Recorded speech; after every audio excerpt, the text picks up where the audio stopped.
Saudara-saudara kaum muslimin rahimakumullah, kalau ABRI masuk desa, rakyat beruntung.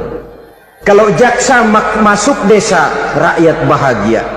Kalau koran masuk desa, rakyat ikut jadi cerdas. Tapi kalau judi masuk desa, rakyat kiamat. Pembangunan akan terbengkalai, roda perekonomian akan lesu. Karena mestinya orang membelanjakan uang untuk sesuatu yang dia perlukan, akhirnya dia belanjakan untuk sesuatu yang dia tidak perlukan, karena gambaran, khayalan akan mendapat keuntungan yang jauh lebih besar lagi. Padahal istilah orang-orang tua kita dulu, lebih baik makan singkong betulan daripada makan roti ngimpi. Artinya menghitung yang bukan-bukan. Itu kertas dibolak madep ulon, dibolak madep mudik, diputar sana diputar sini, akhirnya palanya ikut muter. Kira-kira apa yang cocok? Masih belum puas, kertas dilihat orang gila ditanyain. Sudah tahu waras, orang gila yang ditanya. Masih belum puas, nanya orang gila, tidur di kuburan. Allahu Akbar. Tidak jarang, bahkan banyak sekali orang-orang yang di dalam usaha mencapai cita-citanya terjebak dalam prinsip menghalalkan segala macam cara untuk mencapai satu tujuan. Tidak ada lagi kaedah dan norma-norma yang harus ditaatinya. Ia tidak peduli dengan halal dan haram. Ia tidak kenal hak dan batil. Ia tidak tahu mana yang boleh dan mana yang tidak boleh. Segala cara dilaksanakan asal tujuan tercapai. Maka lahirlah orang-orang yang mengambil jalan pintas dan potong kompas dalam usaha mencapai apa yang menjadi cita-cita dan tujuan dalam kehidupannya. Begitulah kita lihat dalam kehidupan ini. Yang di bawah ingin cepat naik ke atas, sementara yang di atas bertahan tidak mau turun dari tahta dan singgasananya. Maka terjadilah benturan-benturan nilai dan kepentingan. Terbentuklah klik, klan, grup, dan sindikat-sindikat yang menyerupai mafia, di mana nilai objektivitas sudah sangat sulit ditemukan. Yang celakanya lagi, lahirlah budaya jilat-menjilat, upeti, dan lain sebagainya, asal tujuan bisa tercapai. Sementara itu yang miskin ingin cepat menjadi kaya, sedang yang kaya ingin menjadi lebih kaya lagi. Kalau boleh tidak hanya sekedar dia saja yang kaya, anaknya harus kaya, cucunya tidak boleh miskin dan kere. Bahkan cucu daripada cucunya pun harus jadi orang-orang kaya. Ini keinginan yang wajar. Setiap orang tua tentu tidak ingin meninggalkan anak cucunya dalam keadaan miskin dan terlunta-lunta. Yang tidak wajar, kalau keinginan itu membuat orang lalu menghalalkan segala macam cara, menyalahgunakan fasilitas yang dimilikinya, apalagi kalau dia berada dalam satu posisi di mana seharusnya dia memberikan contoh dan keteladanan. Maka akibatnya timbullah krisis wibawa, yang dari krisis wibawa ini mengendorlah disiplin. Sesungguhnya orang lalai, orang tidak mau berdisiplin karena di mukanya, di matanya, dalam pandangannya tidak ada lagi orang yang dianggapnya berwibawa. Dan wibawa itu hilang oleh karena orang merasa tidak ada keteladanan yang patut dijadikan contoh dalam kehidupannya. Inilah sesuatu yang kurang dirasakan di zaman kita sekarang ini. Bukan kurangnya teori, bukan kurangnya segala macam kaedah dan dalil, tetapi yang kita rasakan sekarang ini kurangnya contoh dan keteladanan dari orang-orang yang seharusnya memberikan contoh dan keteladanan itu. Berangkat dari sejarah dan kehidupan Rasulullah sallallahu alaihi wasallam, keberhasilan yang beliau peroleh, salah satu dasar utamanya ialah satunya kata dan perbuatan. Tidak bermental ganda, tidak bermain minyak di atas air, tidak menggunting dalam lipatan. Lidahnya adalah hatinya, ucapannya adalah perbuatannya, dan apa yang beliau ajarkan kepada orang lain, beliaulah pelaksana pertamanya. Saudara-saudara kaum muslimin rahimakumullah. Sementara itu pada sisi lain, yang miskin ingin cepat menjadi kaya, maka ia terjebak dalam prinsip tujuan menghalalkan cara apapun saja dilaksanakan asal dia bisa segera menjadi kaya. Maka salah satu jalan yang banyak dilaksanakan orang untuk mencapai kekayaan tanpa harus peras keringat dan banting tulang seperti umumnya orang adalah melalui satu jenis permainan yang umumnya kita kenal dengan nama judi. Ada dua bentuk dan pola daripada judi. Walaupun seiring dengan kemajuan ilmu pengetahuan dan teknologi canggih, peradaban manusia semakin tinggi, maka jenis macam judi yang dimainkan oleh manusia ikut-ikut menjadi canggih. Tetapi pada umumnya ada dua jenis macam judi itu.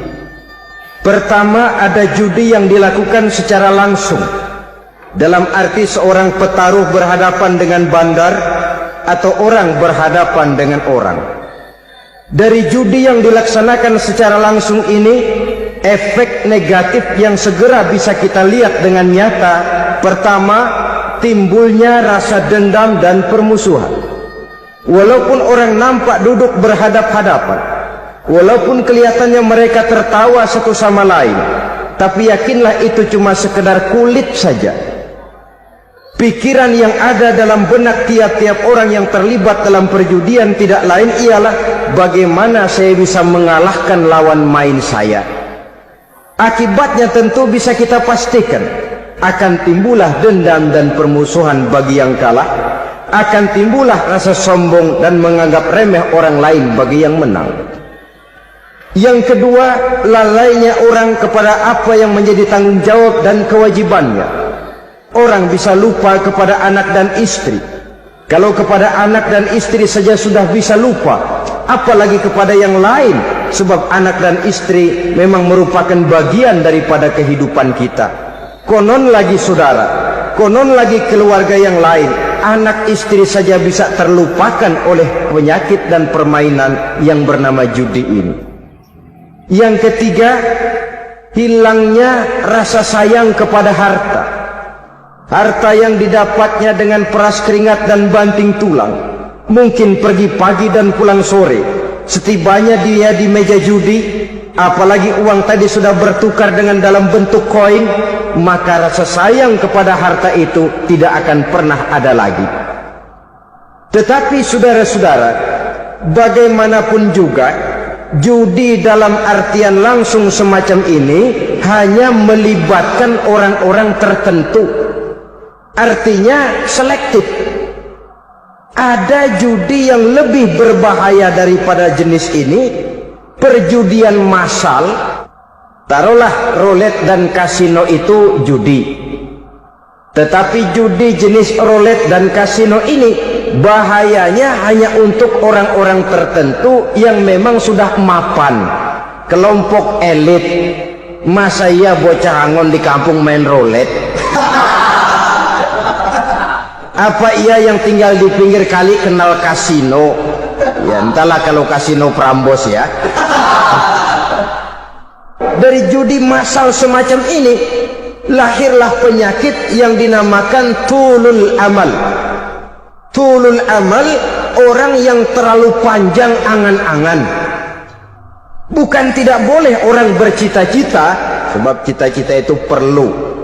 Katanya manusia tidak makan masih bisa hidup 1 bulan lebih. Manusia tidak minum masih bisa hidup 3 hari lebih. Tapi manusia tidak punya cita-cita 1 jam pun dia tidak akan bisa hidup. Karena faktor yang membuat kita bergairah menghadapi kehidupan, faktor yang mendorong kita untuk tetap berusaha dan tegar menghadapi resiko, karena adanya cita-cita di dalam kehidupan kita. Tetapi cita-cita tanpa direalisir dengan usaha, cita-cita yang tidak berangkat dari kemampuan yang ada, pada akhirnya hanya akan merupakan cita-cita yang mengawang, tidak akan terwujud dalam kenyataan, dan akan membentuk manusia menjadi orang yang tulul amal, panjang angan-angan, terlalu muluk keinginan, tidak berangkat dari kemampuan dan kesanggupan yang ada pada dirinya sendiri. Maka penyakit inilah yang telah menghasilkan dan melahirkan penghayal-penghayal kelas berat, tukang-tukang ngelamun kelas tinggi yang hidup di angkasa luar. Dan sejarah belum pernah mencatat ada orang menjadi kaya karena judi, itu belum pernah. Saudara lihat saja orang kaya yang namanya Adnan Khashoggi, orang kaya yang namanya Henry Ford, orang kaya yang namanya Aristotle Onassis, orang kaya yang namanya David Rockefeller. Itu seluruhnya menjadi kaya bukan karena mereka terlibat dalam perjudian, tapi karena kerja keras, peras keringat, banting tulang. Dan itu dimulai sejak mereka masih remaja. Saudara-saudara kaum muslimin rahimakumullah. Sehingga ada pepatah mengatakan, many a great man start as a newspaper boy, katanya. Banyak orang besar yang mulai pekerjaannya dengan menjual koran. Artinya berangkat dari A. Banyak pengusaha mobil yang memulai pekerjaannya dari tukang cuci mobil, tapi lalu bertahap dan tegar menghadapi kenyataan, sehingga proses demi proses dia hadapi dengan tegar, dengan tabah, dengan sabar, dengan ulet, sampai kepada membuahkan hasil. Kita ingin pintas, kayaknya mau, usahanya tidak mau, senengnya mau, peras keringatnya tidak mau. Ini tentunya akan melahirkan kontradiksi di dalam kehidupan. Maka dari jenis perjudian massal semacam ini lahirlah penyakit tulul amal, panjang angan-angan, terlalu muluk cita-cita. Bayangkan saja kalau ini terjadi secara massal, menimpa nasib rakyat kita di pedesaan yang jauh dari keramaian. Tiap hari mereka dinina-bobokkan oleh gambaran tentang akan diperolehnya uang dalam jumlah yang banyak dengan angka nol yang berentet. Tiap hari mereka melihat angka-angka itu. Mereka lambat laun akan terseret dalam arus tulul amal ini. Panjang angan-angan, muluk cita-cita, hanya dengan mengandalkan meja perjudian. Akibatnya timbul penyakit yang kedua, yang ketiga, yaitu malas berusaha. Orang kalau sudah terlalu asik berkhayal, menghitung bintang di langit, malas berusaha. Kalau ada temannya kerja jadi buruh kasar, bawa hasil yang merupakan jeripaya dan peras keringat dia, satu minggu bergaji 10-15 ribu, diketawain. Apaan gaji lu 10 ribu, 15 ribu? Entar gua nih kalau ketembus 100 juta, entar. Yang 10 ribu dan 15 ribu keringat orang itu dihina, itu dicela. Tetapi dia selalu menghitung, entar nih gua. Entarnya wallahu a'lam. Saudara hadirin yang saya muliakan, timbullah sikap malas. Padahal di tengah negara sedang membangun di berbagai bidang kehidupan. Maka sifat malas ini merupakan musuh kita. Baik mengejar kemiskinan, baik mengejar kebodohan dan keterbelakangan kita di sektor-sektor lainnya.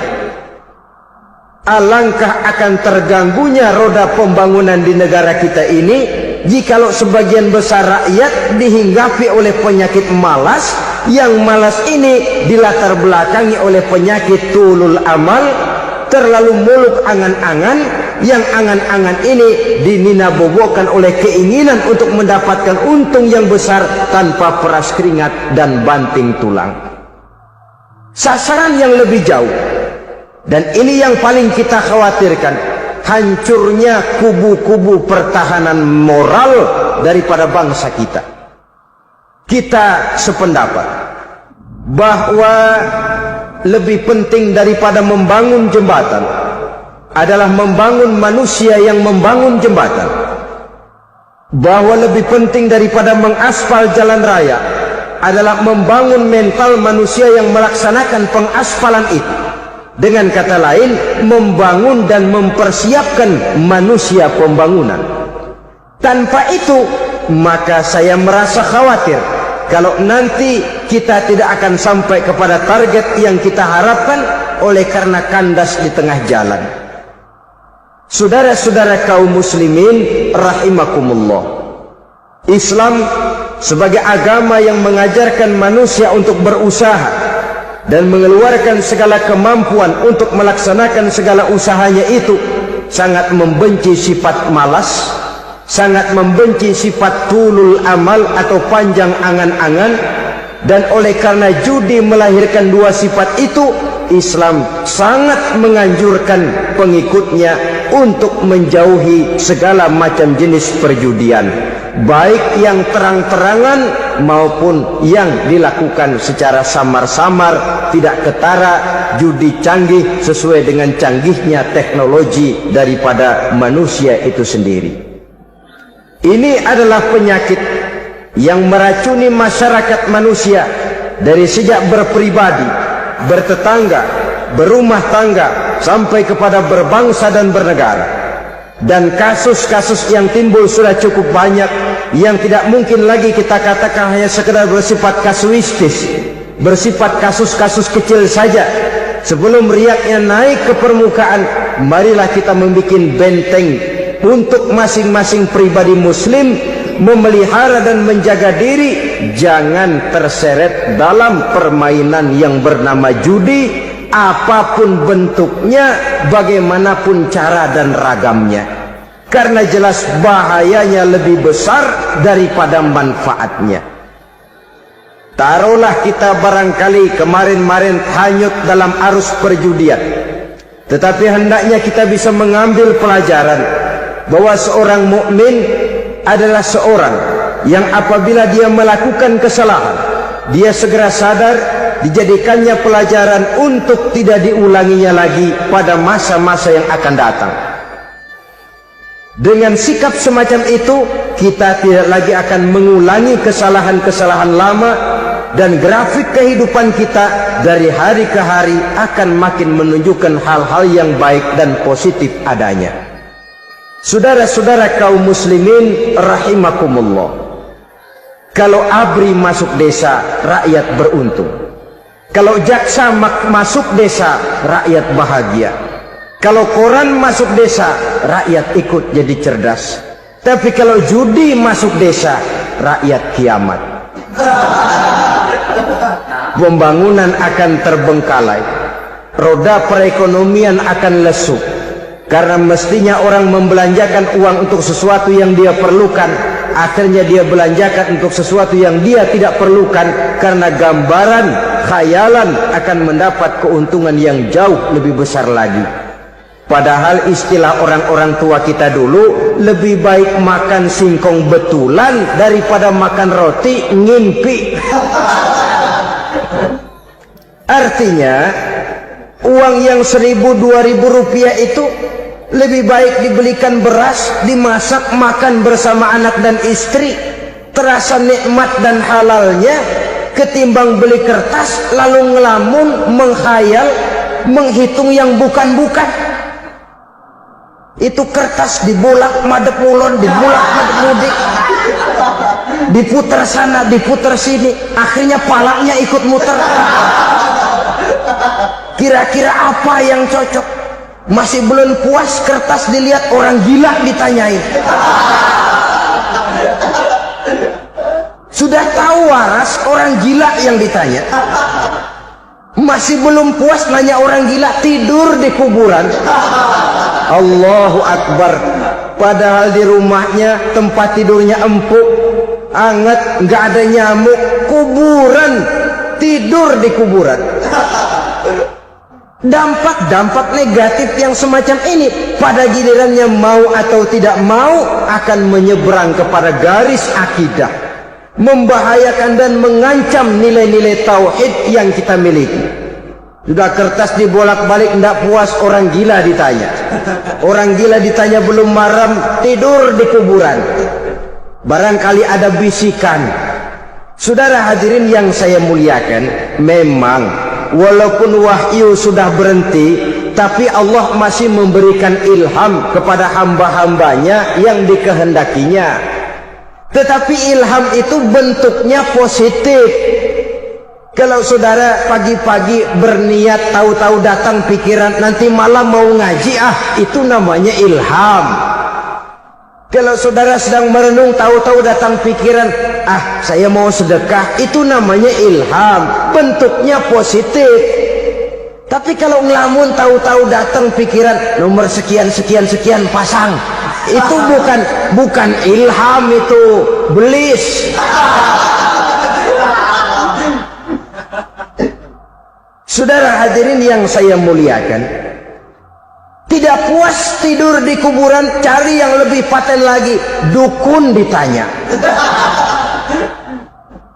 Nah, saya ingin menuduhkan persoalan. Apa tidak boleh orang ziarah kubur? Apa tidak boleh orang pergi ke dukun? Ini dalam kaitannya dengan judi, karena ini penyakit yang sudah merajalela, mewabah di kalangan masyarakat kita di lapisan yang bawah ini. Saudara hadirin yang saya muliakan, ziarah kubur bukan saja boleh, malah dianjurkan oleh Nabi. Tetapi ziarah kubur yang dianjurkan oleh Nabi itu dengan tujuan pertama, agar orang ingat kepada mati. Kafa bil mauti wa'izah, kata Nabi. Cukup dengan mengingat mati menjadi pelajaran bagi kamu semua. Maka etikanya diajarkan, kalau saudara ziarah kubur, sampai di depan pintu kubur itu kan, Assalamualaikum ya ahlal kubur, wa inna insyaallahu bikum lahikun. Kami satu saat insya Allah pasti akan menyusul kamu. Kalau kamu sekarang berbaring di sini, satu saat kami akan berbaring di sini. Ziarah kubur mengingatkan orang kepada mati. Orang yang ingat kepada mati, gaya hidupnya lain dengan orang yang tidak ingat mati. Nah, orang kalau nggak ingat mati, gaya hidupnya nggak terkontrol. Kalau dia berkuasa, Fir'aun, itu nggak ingat mati. Kalau dia kaya, Korun. Sudah gambarannya nggak merupakan gambaran-gambaran yang baik. Orang yang ingat mati, dia berkuasa, dia berlaku adil. Satu saat saya akan mati dan ini akan dimintakan pertanggungan jawab. Orang kaya ingat mati, dia akan jadi pemurah. Kenapa? Kalau saya diberikan ilmu, pertanyaan akhirat cuma satu, ilmumu kau amalkan untuk apa? Kalau saya diberikan umur panjang, pertanyaan akhirat cuma satu, umurmu kau habiskan di mana? Tapi jikalau saya diberikan harta, pertanyaan akhirat ada dua, hartamu kau dapat dari mana, kau belanjakan kemana? Depannya ditanya, belakangnya ditanya, dapat dari mana, dibelanjain kemana? Sebab dua-duanya berkaitan dengan kegiatan. Kadang-kadang dapatnya dari jalan yang baik, tapi keluarnya ke tempat yang tidak baik, itu pun tidak betul. Atau dapatnya dari yang tidak baik, tapi dibelanjakan untuk yang baik, itu pun tidak bisa diterima. Oleh karenanya, dengan mengingat mati, gaya hidup seseorang jadi terkontrol karenanya. Yang kedua, dianjurkan kita untuk berziarah kubur itu mendoakan orang-orang yang sudah meninggal. Mal mayyitu fi qabrihi illa kal gharikil mutaghawis, kata Nabi. Orang yang sudah meninggal itu di alam barzakhnya adalah seperti orang yang tenggelam di lautan, menunggu doa dari keluarganya yang masih hidup. Apakah itu anaknya, kemenakannya, cucunya, dan lain sebagainya. Adapun yang kalau kita ziarahi itu kuburnya orang-orang yang kita tahu merupakan orang soleh, orang yang berjiwa bersih, yang kita kenal ketakwaannya kepada Allah Subhanahu wa ta'ala, tidak ada salahnya kita bertabarruk, asal jangan dengan satu keyakinan bahwa dia secara mandiri bisa mendoakan kita. Dia hanya bisa melakukan itu hanya dengan izin Allah. Nah, umumnya orang kalau sudah ziarah ke kubur-kubur keramat itu Allahnya kelupaan. Itu yang dikhawatirkan merusak dan mengganggu akidah. Sehingga di awal-awal perkembangan Islam, Nabi pernah melarang orang ziarah kubur itu. Ini bisa kita simak dari hadis, kuntu nahaitukum an ziyaratil qabri fazuruha. Dahulu aku pernah melarang kamu untuk ziarah kubur, adapun sekarang kalau mau ziarah, ziarahlah kamu. Kata-kata dulu aku pernah melarang kamu itu menggambarkan bahwa pada permulaan perkembangan Islam, nilai keimanan para sahabat masih rapuh, masih lemah, masih memerlukan pembinaan. Sehingga kalau mereka sering ke kubur, dikhawatirkan mereka minta kepada kubur. Nah, tetapi tatkala nilai keimanannya sudah mapan, sudah kuat, kata Rasul, fazuruha. Adapun sekarang kalau mau pergi berziarah, ziarahlah kamu. Saudara hadirin yang saya muliakan, jadi jangan melupakan Allah.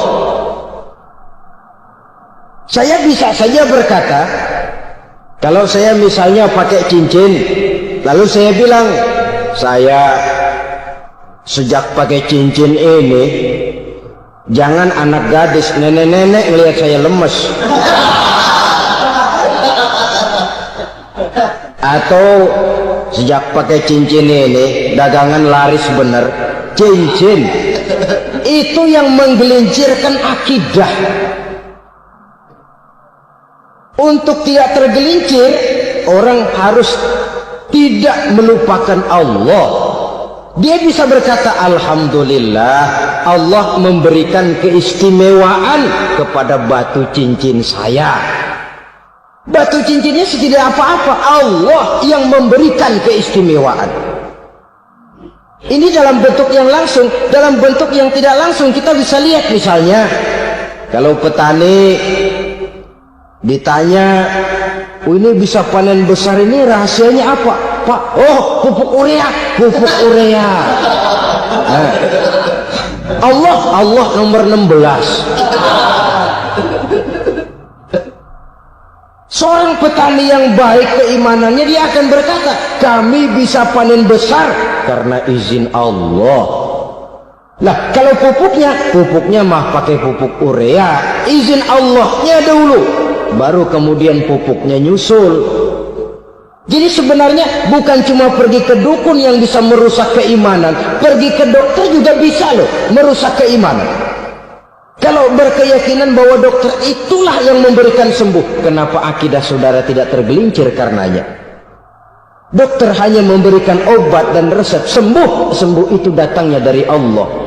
Ini yang diungkapkan lewat lisan Nabi Ibrahim alaihissalam, wa idza maridtu fahuwa yashfini. Apabila aku sakit, dialah Allah yang memberikan sembuh. Memberikan sembuh. Jangan juga menyalahartikan ayat ini. Ada ayat begini sakit terus nekat. Udah nggak usah berobat dah, memang penyakit dari Tuhan, ntar waktunya baik ya baik ya. Udah ampek terus dah. Orang yang berobat saja belum tentu sembuh, apalagi yang tidak berobat. Sama juga orang nggak sembahyang kita ajakin ngotot, lo juga yang sembahyang belum tentu masuk surga katanya. Lah yang sembahyang belum tentu masuk surga, bagaimana cengoran lo yang nggak sembahyang?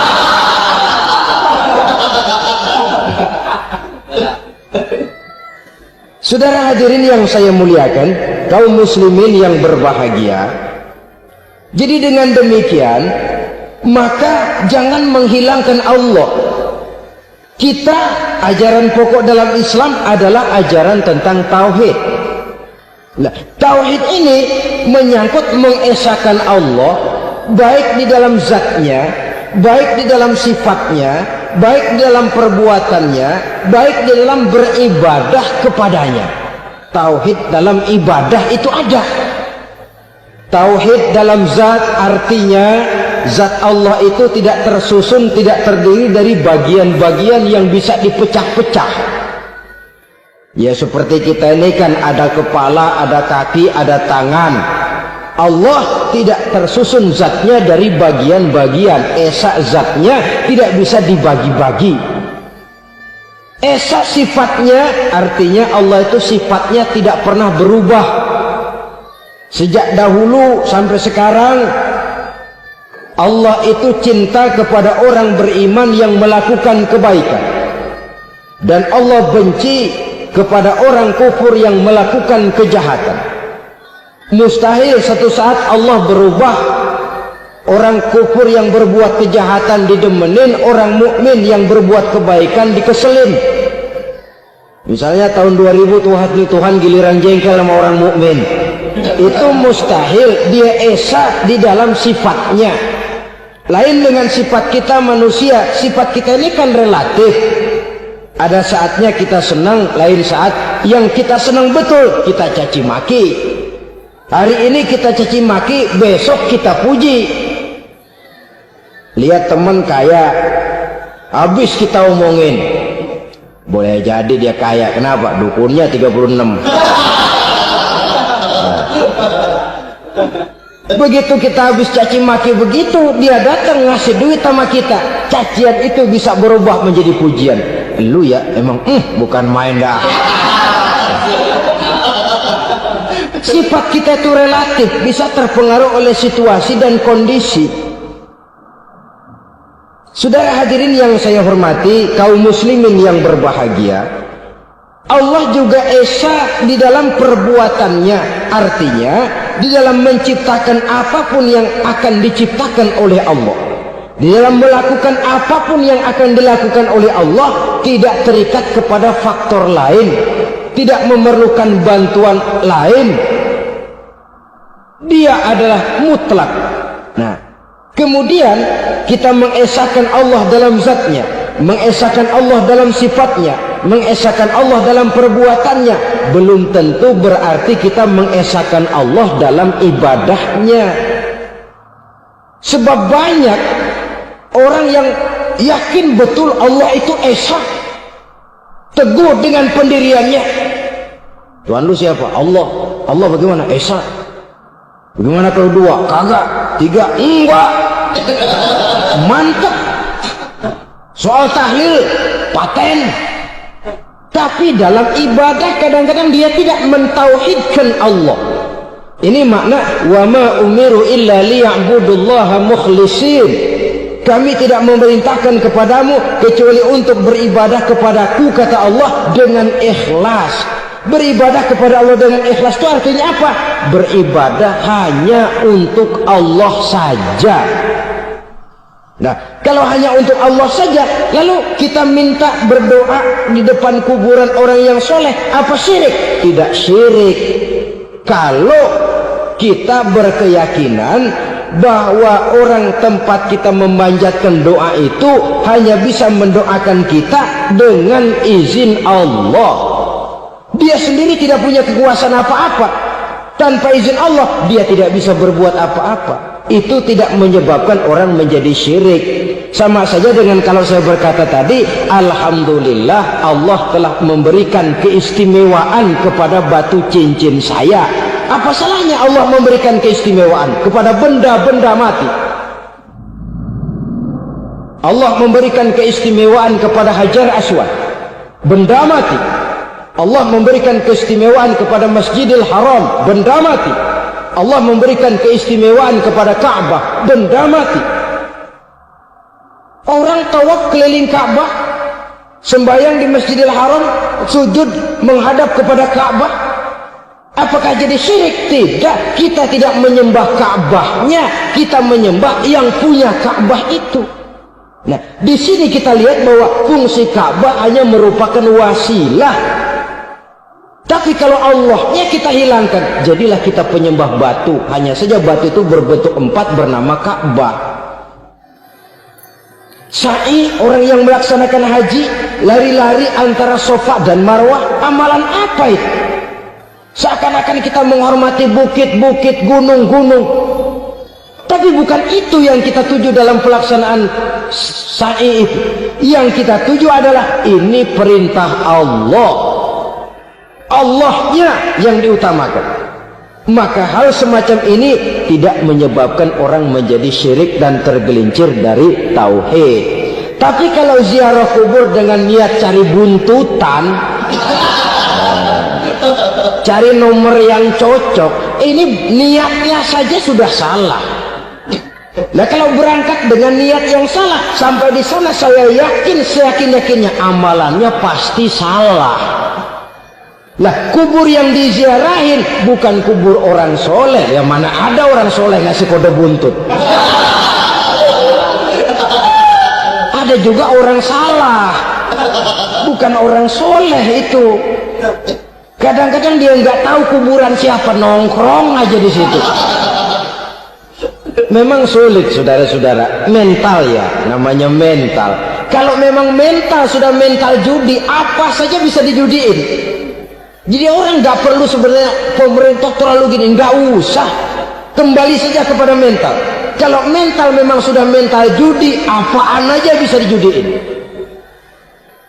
Pulang tengah malam nabrak babi, babi yang keluar nih.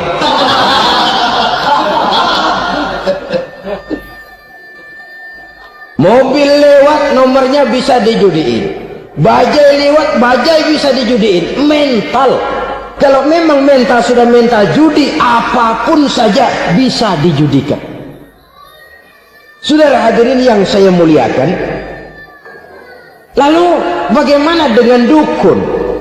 Ya, saudara hadirin, pergi ke dukun hakikatnya sama dengan pergi ke dokter. Orang berusaha melaksanakan yang namanya syariat, hakikatnya kembalikan kepada Allah. Syariatnya kita laksanakan. Tetapi, nah ini tetapi, yang pertama saudara harus tahu betul dukunnya itu bayang apa enggak, agamanya kuat apa enggak. Sebab ya tentu tidak ada dukun yang jelek, karena pada umumnya penyakit dukun itu kan nyohor, iklan lewat koleha-kolehanya. Kita bisul kecil datang, kata dukun, ini si kecil kemarin bisul kayak kelapa 5 menit baik. 5 menit padahal kemarin kagak ada yang datang. Diolah sedemikian rupa supaya orang mantap. Jadi jangan asal sembarangan. Kadang-kadang lihat potongan dukunnya aja kita ngeri. Mukanya sudah kremot, nggak pernah tersentuh air wudhu. Jangankan air wudhu, mandi aja jarang. Yang kayak begini yang dipegang mati-matian, yang dipercayai habis-habisan, akan kita kemanakan tauhid kita ini? Apalagi kalau perginya sudah dengan niat mencari nomor yang jitu. Itu saya katakan lagi tadi, berangkat saja sudah dengan niat yang salah. Orang berusaha silakan. Sama juga kita ke dokter. Oleh dokter kan setelah diperiksa penyakit kita, lalu dianalisa, oh ini penyakitnya ini. Kemudian diberikan obat. Lah, obat itu kan tentu ada aturan minumnya tuh. Yang kapsul ini sehari 3 kali, yang tablet ini sehari 2 kali. Kalau kita minumnya kelebihan, overdosis namanya. Saking pengen cepet baik, sekali minum 10 tablet. Ya memang nggak sakit-sakit lagi, tapi nggak hidup sudah. Habis. Kita pun dalam melaksanakan amalan hidup beragama begitu. Saudara datang kepada kiai, orang-orang soleh, meminta amalan, wiridan, itu jangan sampai overdosis. Tidak sesuai dengan kemampuan pribadi. Wong masih SD sudah minta matematika kelas SMP, celeng. Baru SMP sudah minta diajarkan filsafat kelas perguruan tinggi, semaput. Kenapa? Daya tampungnya nggak kuat. Emang ukuran secangkir, minta di sini seember, ya luber. Lebihnya nggak cukup. Kenapa? Yang diberikan, yang diamalkan tidak sesuai dengan makomnya, tidak sesuai dengan kemampuan yang ada pada dirinya.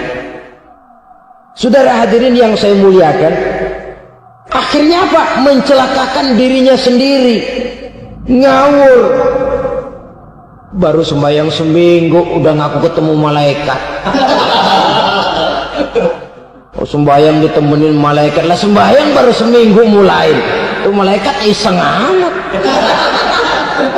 Ya walaupun kalau Allah izinkan tidak mustahil, tapi kan tidak logik. Orang yang melaksanakan ibadah puluhan tahun memerlukan riyadhah dan latihan, khusyuk dan tawadhu, penuh tazallul, merendahkan diri di hadapan Allah, belum tentu mendapat karunia yang semacam itu. Saudara hadirin yang saya muliakan, jadi dengan kata lain, yang pertama, lihatlah dulu kualitas dukun yang akan saudara datangi itu. Ini kualitas black apa kualitas white, aspal apa cat putih, sehingga jangan sampai kita salah pilih. Sebab biasanya orang kalau sudah hanyut di kali, rumput pun dia pegangin. Dia tahu kalau rumput tidak akan bisa menahan bobot badannya, tapi karena posisinya posisi terjepit, rumput pun dia pegang. Ini satu gambaran psikologis betapa orang dalam keadaan panik, kepepet, kejepit, yang tidak mestinya dipegang pun akan dipegangnya juga. Walaupun dia tahu itu tidak akan bisa menahan bobot badannya, namun dipegangnya juga. Oleh karenanya, yang pertama, lihat dulu kualitas dukunnya. Yang kedua, saudara-saudara, jangan berkeyakinan bahwa dukun itulah yang memberikan permintaan saudara. Si dukun hanya bisa dengan izin Allah. Nah ini kuncinya. Kalau izin Allahnya dihilangkan, dan ini yang jarang. Biasanya kalau kita diajak ke dukun, di sana aja paten banget. Abah anu, abah ini, abah anu, abah-abah. Lah, lalu pikiran kita kan terfokus. Dikala itulah kita mulai menyampingkan Allah. Di situ yang dikhawatirkan nilai tauhid kita jadi tergoyah karenanya. Bahwa orang yang kita datangi, yang kita kenal kesolehan dan ketakwaannya, hanya bisa memberikan pertolongan dengan izin Allah. Dengan izin Allah dia doakan kita dan doanya kabul. Dengan izin Allah dia penuhi hajat kita dan hajat kita jadi terlaksana, jadi kenyataan dengan izin Allah. Sebab Allah itu memberikan keistimewaan. Ada waktu istimewa, ada tempat istimewa, ada jam istimewa.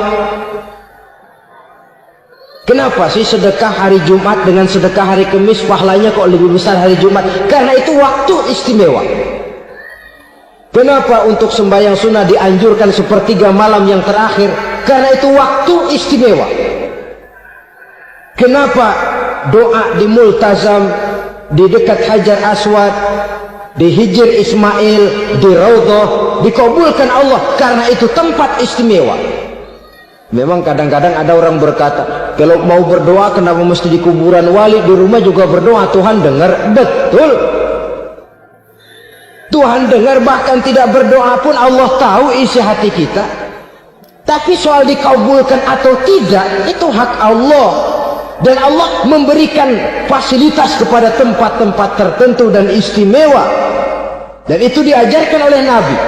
Di Raudhah perbanyak doa. Kenapa? Itu tempat yang mustajabah. Artinya Allah memberikan keistimewaan kepada tempat-tempat tertentu. Dalam konteksnya dengan ini, makom para aulia, para wali, para ulama soleh, tidak ada salahnya kita berdoa di sana, bertawassul. Bukan meminta kepada si kiai, bukan meminta kepada si ulama, bukan meminta kepada si wali, meminta kepada Allah melalui tempat yang orangnya kita yakin dekat dengan Allah. Walaupun Allah tidak memerlukan perantara, itu jelas. Allah tidak memerlukan calo, memang. Tapi Allah menyediakan waktu dan tempat-tempat istimewa, itu harus kita manfaatkan untuk mendekatkan diri dan berdoa kepadanya. Saudara-saudara kaum muslimin rahimakumullah, saya kembali dalam konteksnya dengan dukun yang akhir-akhir ini jadi populer karena merajalelanya judi sampai kepada desa-desa, pedesaan-pedesaan terpencil, yang akibatnya menjauhkan orang dari nilai tauhid. Padahal benar kalau orang berkata kazabal munajjimun walau sodaku, tukang-tukang ramal itu bohong walaupun benar. Kalaupun betul, kebetulan.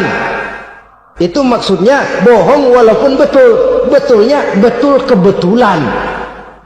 Maka para remaja itu biasanya gemar kepada membaca bintang Anda minggu ini, kan begitu toh? Nah, apa Aries, apa Virgo, apa Leo dan sebagainya, dan itu memang menarik untuk dibaca. Rezeki sebelah kulon, asmara anget. Saudara hadirin, hal yang semacam ini boleh saja untuk dibaca, tapi tidak untuk diyakini kebenarannya. Boleh saja untuk dibaca, tapi tidak untuk diyakini kebenarannya. Karena meyakini kebenarannya sama saja dengan mendahului Allah. Dan itu bisa menggelincirkan nilai-nilai tauhid kita. Tauhid dalam ibadah saya katakan tadi, menyembah hanya kepada Allah, bermohon hanya kepada Allah dengan menggunakan fasilitas-fasilitas yang disediakan oleh Allah, baik berupa waktu maupun tempat-tempat tertentu. Dan orang-orang ya, kalau waktu dan tempat saja ada yang diberikan keistimewaan oleh Allah, padahal tempat itu benda mati, apalagi manusia yang merupakan makhluk hidup. Saudara hadirin yang saya muliakan, saudara-saudara kaum muslimin yang berbahagia, sehingga dengan demikian kita tetap menjaga nilai-nilai akidah. Dan dengan ini syariat kita laksanakan tanpa membuang hakikat. Sebab hakikat tanpa syariat itu kosong. Syariat tanpa hakikat juga tidak ada tujuan. Yang penting hati bersih, nggak sembahyang nggak apa-apa. Mana bisa begitu, Mas?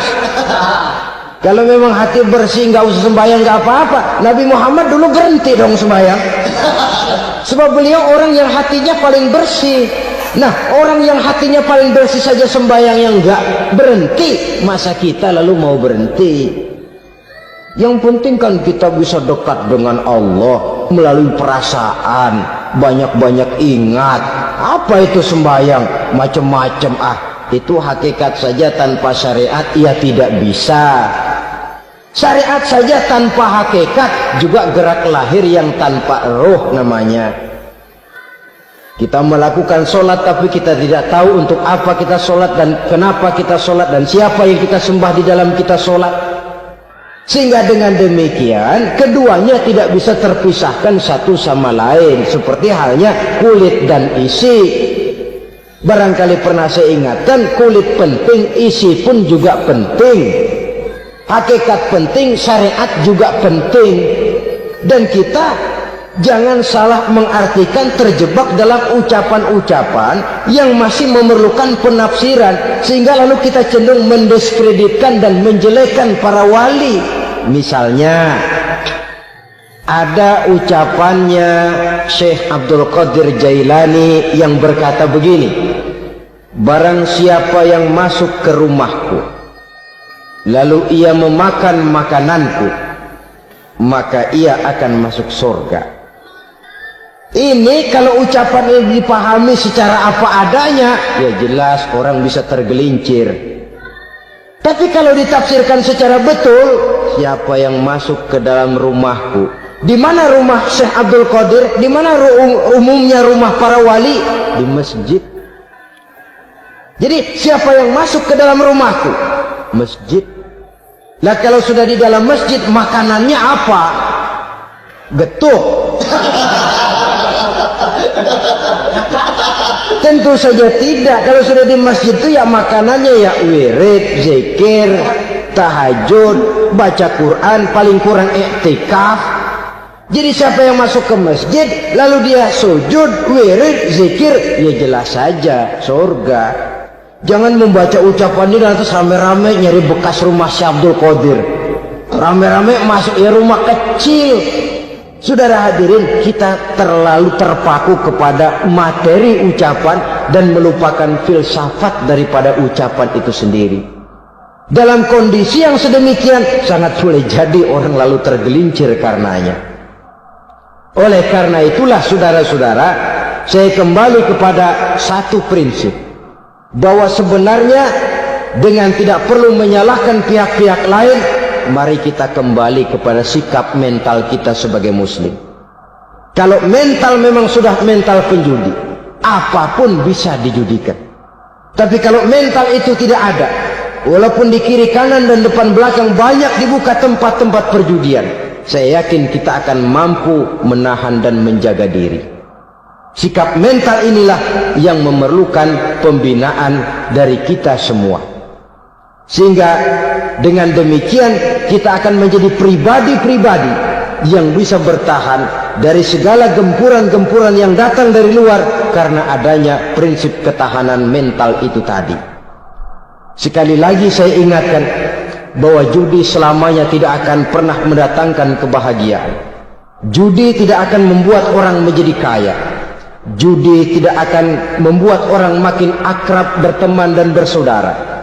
Yang jelas, judi melahirkan permusuhan dan dendam, membangkitkan rasa malas, memuluhkan angan-angan tanpa mau peras keringat dan banting tulang, melalaikan orang dari tanggung jawab dan kewajibannya, membuat ia lupa kepada anak, istri dan seluruh keluarganya, dan pada akhirnya dia akan terjebak dalam satu permainan yang makin menjauhkan dia dari proses kesadarannya sebagai manusia. Sebagai uraian penutup, marilah kita renungi firman Allah dalam Al-Baqarah ayat 208. A'udzu billahi minasyaitonir rajim. Ya ayyuhalladzina amanu dukhulu fis silmi kaffah wa la tattabi'u khutuwatis syaitan innahu lakum aduwwum mubin. Hai orang-orang yang beriman, masuklah kamu ke dalam keselamatan, masuklah kamu ke dalam Islam secara keseluruhan. Jangan kamu mengikuti jejak-jejak setan, karena setan adalah musuhmu yang nyata dan jelas. Judi termasuk jejak-jejak yang ditinggalkan oleh setan untuk diikuti oleh kita agar kita mendapatkan kesengsaraan baik di dunia, lebih-lebih di akhirat nanti.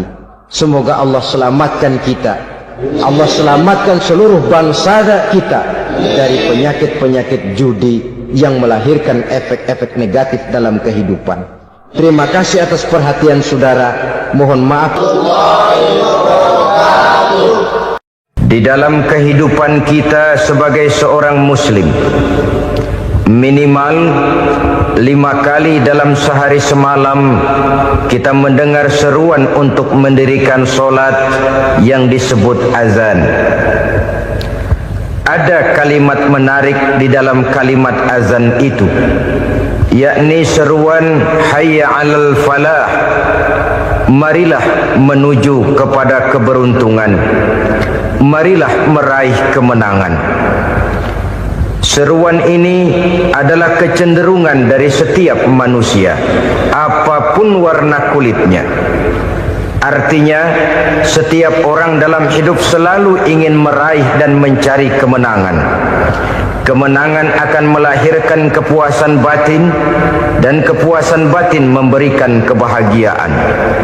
sedangkan kekalahan melahirkan penderitaan batin, dan penderitaan batin menjerumuskan seseorang di dalam berbagai bentuk kerugian. Jikalau inilah seruan azan, maka masalahnya ialah apa yang menyebabkan kita meraih kemenangan.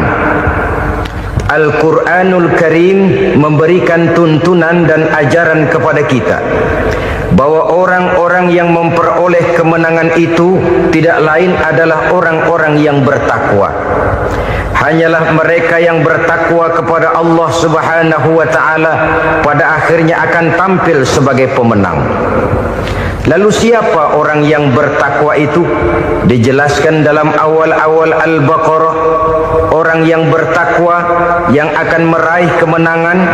Pertama, allazina yu'minuna bil ghaib, yaitu orang-orang yang beriman kepada yang gaib, percaya bahwa ada alam yang gaib, alam yang abstrak, alam yang tidak bisa dijangkau oleh salah satu daripada panca indera kita. Mereka percaya dan beriman kepada adanya malaikat, beriman kepada adanya iblis dan jin, beriman kepada adanya alam kubur, beriman kepada adanya alam mahsyar, beriman kepada adanya alam akhirat, beriman kepada adanya surga dan neraka. Beriman bukan cuma sekedar beriman dalam ucapan bibir saja, tetapi beriman yang nilai iman itu mampu mewarnai gerak dan gaya hidupnya. Iman yang meresap sampai ke tulang sumsum, kemudian memberikan dampak positif di dalam kehidupan manusia. Alam, kita tahu, adalah sesuatu yang selain Allah, dan Allah bukanlah alam. Apapun namanya selain daripada Allah, itu adalah alam. Alam pada hakikatnya terbagi menjadi dua. Ada alam syahadah, alam nyata, alam konkret, alam yang bisa dijangkau oleh salah satu indera kita. Kemudian ada alam ghaib, alam yang tidak bisa dijangkau oleh panca indera kita, alam metafisika, alam abstrak, alam yang wajib kita imani keberadaannya.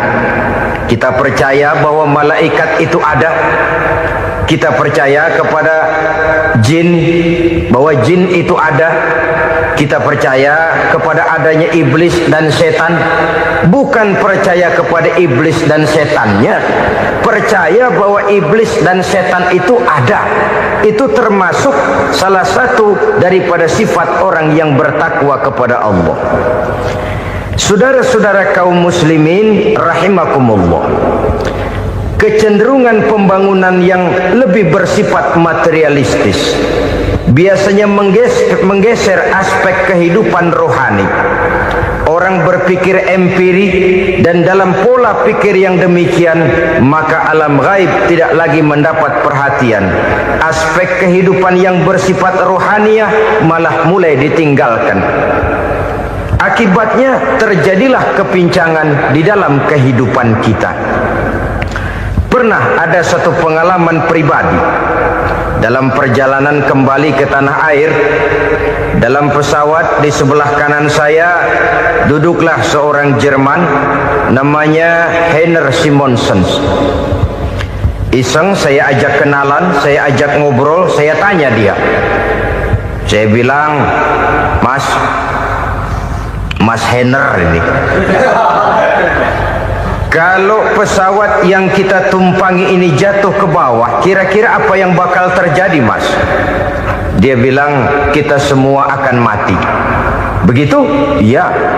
Oke. Apa itu mati? Tanya saya. Dia bilang, untuk tahu apa itu mati, kita harus tahu lebih dahulu apa itu hidup. Saya pikir nih bule bisa ngomong juga. Baiklah kata saya. Apa hidup menurut Anda itu? Oh, hidup itu dia bilang, kalau seluruh anggota badan kita bekerja secara normal, paru-paru memompa darah secara normal, jantung berdetak secara normal, sel-sel tubuh bekerja secara fit, dan organisme tubuh hanya mau bekerja secara normal, dia bilang, kalau kita memberi makan yang cukup, menu yang teratur, dan gizi yang lengkap. Saya bilang, kesimpulannya apa, Nar? Dia jawab, hidup adalah dari tangan ke mulut. Life is from the hand to the mouth, kata dia. Hidup adalah dari tangan ke mulut. Jadi masalah hidup tidak lebih daripada masalah isi perut. Orang pergi pagi, pulang sore, peras keringat, banting tulang, perut yang dibelain. Saya bilang, you are wrong. Sampean salah, Ner. Kamu orang Islam bukan? Bukan. Pantas. Kenapa saya salah? Dia bilang, ya jelas salah. Salahnya di mana? Kamu ini manusia. Kalau hidup cuma dari tangan ke mulut, saya bilang, kambing di kampung saya juga begitu pikirannya, Ner. Itu kambing di kampung saya, asal perutnya kenyang, sudah hidup dia. Perkara besok bagaimana, lusa prospeknya macam mana, bulan depan ada apa, kambing nggak pernah mikir. Di kampung saya kambing juga pikirannya begitu. Kamu Kristen ya? Tadinya. Loh kok tadinya, lalu apa sekarang kamu ini? Dia bilang, sekarang saya netral. Saya tidak beragama, tapi saya percaya kepada Tuhan sebagai pencipta alam. Saya ingat benar dia bilang, I haven't any religious, but I believe to God as the creator of the world. Kenapa bisa netral begitu, Ner? Habis saya bingung, katanya. Islam bilang Islam baik, Kristen bilang Kristen baik, Hindu Buddha bilang Hindu Buddha baik, semua agama baik. Saya netral sekalian, nggak beragama. Yang penting saya percaya kepada Tuhan. Saya bilang, Ner, kamu ini kayak orang mau beli celana, lalu bingung. Yang satu bilang Levi's bagus, yang satu bilang Blue Jean hebat, yang satu bilang Wool England hebat. Celana ini hebat, celana itu bagus, celana ini hebat. Semua celana bagus, kamu bingung. Akhirnya netral, tidak pakai celana. Itu juga salah. Saya pikir-pikir, kemudian saya melihat bahwa dua pola berpikir Henner ini nampaknya sudah mulai menggejala di lingkungan masyarakat bangsa kita. Disadari atau tidak, secara jujur kita harus berkata, dua pola pemikiran Henner ini mulai berkembang di tengah masyarakat bangsa kita. Pertama, pola pikir materialisme. Hidup adalah dari tangan ke mulut. Masalah hidup tidak lebih masalah isi perut. Itu yang perlu dibela, dan disitulah arti kehidupan. Pergi pagi, pulang sore, peras keringat, banting tulang untuk mempertahankan perut. Kalau sudah kemari cara orang berpikir, maka buat apa percaya kepada yang gaib? Untuk apa sholat? Untuk apa puasa? Untuk apa zakat? Untuk apa menghadiri majelis taklim? Tanpa kepercayaan kepada yang gaib, hidup berjalan menurut alur empiris dan materialis. Kalau sudah ke sana cara orang berpikir, biasanya orang lalu cenderung menghalalkan segala cara. Hanyalah orang yang percaya bahwa akhirat ada, hanyalah orang yang percaya bahwa alam kubur itu ada, hanyalah orang yang percaya bahwa malaikat itu ada, hidupnya akan lebih terarah dan terkendali.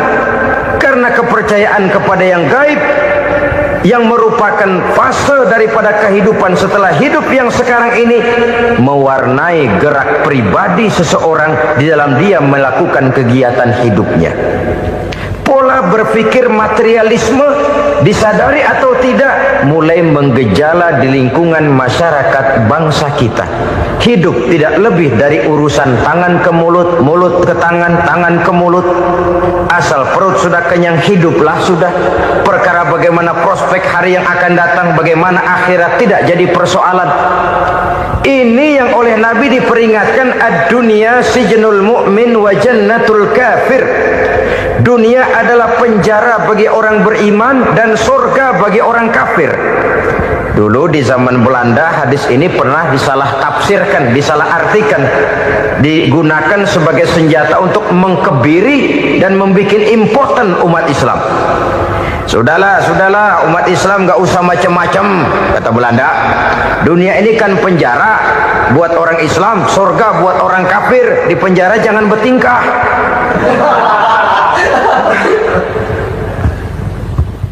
Pengertiannya tidak begitu. Dunia adalah penjara bagi orang mukmin. Artinya dalam kehidupan dunia seorang mukmin tidak bebas memperturutkan hawa nafsunya. Di penjara hawa nafsunya. Sebaliknya surga bagi orang-orang kafir. Buat orang kafir surgalah dunia ini.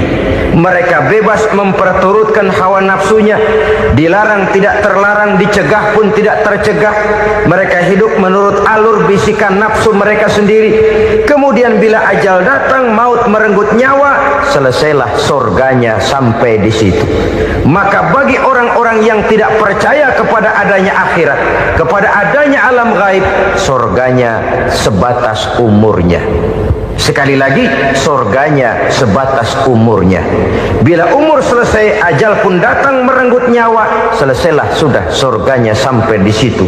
Alangkah pendeknya perjalanan orang-orang yang tidak percaya kepada alam gaib ini. Bagi kita mukmin, jikalau kita mampu memenjarakan hawa nafsu, kita bisa bahagia di dunia ini. Dan Islam memang tidak menyuruh kita sengsara di dunia. Raih dunia, kejar dunia, gapai dunia sebagai alat untuk mencapai kebahagiaan di akhirat nanti.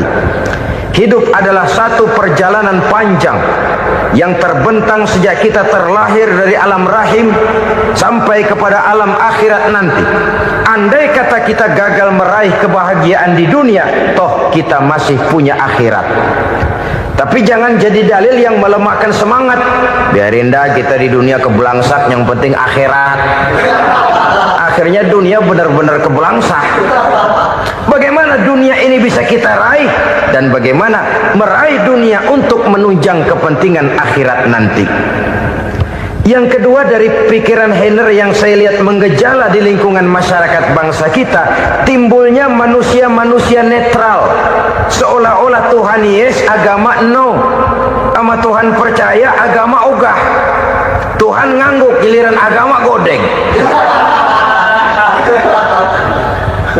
Padahal hampir dalam setiap ayat dalam Quran, kata-kata amanu biasanya bergandeng dengan wa amilus sholihat, iman dan amal soleh. Ini sebagai isyarat Tuhan dan agama jangan pernah dipisah-pisah. Apabila kita bertuhan, maka kita harus beragama. Apabila kita beragama, maka agama itu harus bersumberkan dari Tuhan yang kita imani itu. Tidak mungkin kita pisah, Tuhan yes, agama no. Sama Tuhan percaya tapi agama bikin sendiri. Sembayangnya cukup bengong 2 jam madep mulon.